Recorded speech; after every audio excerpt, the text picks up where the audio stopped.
Kaya na hanggat wala yung mama ko, kukunin ko yung una niya. Pakatagal niya kasi. Iiwan-iwan kasi kami dito mag-isa, si Papa nasa CR pa. Magagalit na naman ang mama ko nito. Hala, nandiyan na ang mama ko, lagot ako. Tsak magkatanong na naman yan kung sino yung pasaway. Ipagtatanggol naman ako ni Kuya Eloy maghihina ako ng sorry. Tinatawag ako ni mama kasi hindi ko pa kaya umakit sa bed Lablab na lang siya ni Kuya Eloy.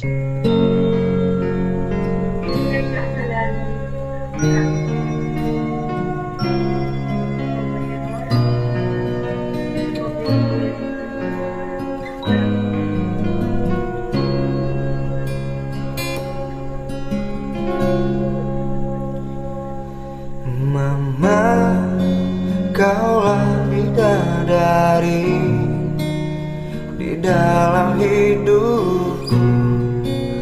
Kau beriku kasih sayangmu, takkan